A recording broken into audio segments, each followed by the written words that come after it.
Rôle des capteurs. Les capteurs mesurent une valeur réelle donnée en continu. Ils transmettent la valeur enregistrée à l'unité de commande au moyen d'un signal électrique ou radio. La valeur réelle reçue est ensuite comparée à une valeur nominale programmée. Différentes réactions sont générées en fonction de la nature de la différence, d'un simple signal indiquant un code d'erreur au déclenchement du système d'urgence de la voiture. Les capteurs de position mesurent la position d'un composant sur une trajectoire donnée, qui peut être linéaire ou courbe. 1. Capteur de position.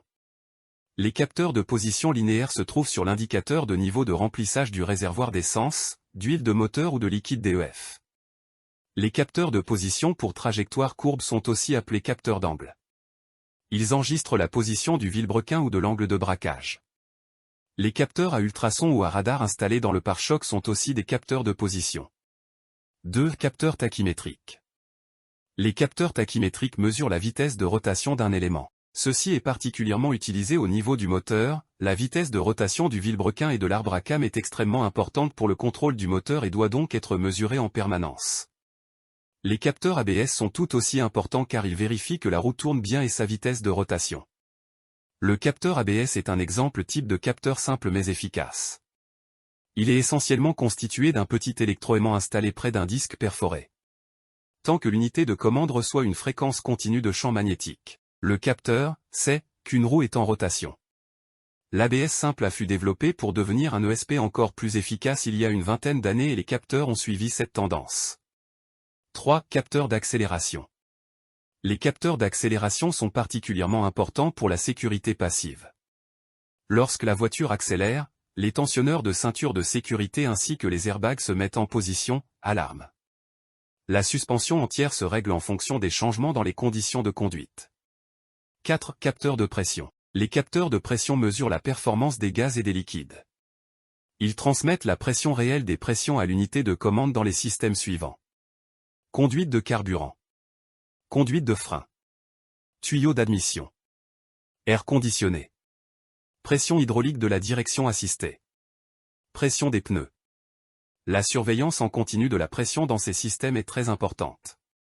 La diminution de la pression dans les conduites de frein ou de direction assistée provoque une perte de contrôle du véhicule. Une pression de carburant trop faible empêche la voiture de démarrer. Une pression trop basse dans les pneus peut entraîner un dérapage de la voiture. 5. Capteurs de température. Les capteurs de température enregistrent la chaleur d'un composant donné. Ces informations ne sont pas seulement importantes pour le conducteur, les capteurs de température servent généralement de capteurs de mesure pour l'unité de commande. Seulement une fois le cerveau principal de la voiture correctement informé des conditions de température est-il capable d'adapter la commande du moteur de la manière adéquate. 6. Capteurs de force. Les capteurs de force mesurent les forces présentes. Ils sont essentiels à la dynamique de conduite et à la sécurité des passagers. Les capteurs de force peuvent être trouvés sur les pédales, dans les systèmes de freinage et de direction assistée et pour la mesure de l'entraînement. Les voitures modernes aussi équipées de capteurs sur les sièges, qui émettent des signaux de mise en place de la ceinture de sécurité et surveillent le tensionneur de la ceinture. Un débitmètre d'air massique est utilisé pour mesurer le débit d'air entrant. La sonde lambda est située dans le pot d'échappement juste avant le convertisseur catalytique. Ce capteur mesure le contenu en oxygène de l'échappement. Il est logique de remplacer les capteurs à titre préventif pour éviter des problèmes plus graves au niveau du moteur.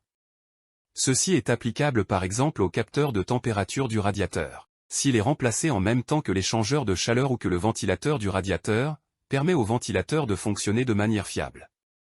La sonde lambda doit aussi être remplacée régulièrement, ce qui économise le convertisseur catalytique et aide à réduire la consommation de carburant. Merci de partager et vous abonner sur nos chaînes de mécanique automobile, et à très bientôt.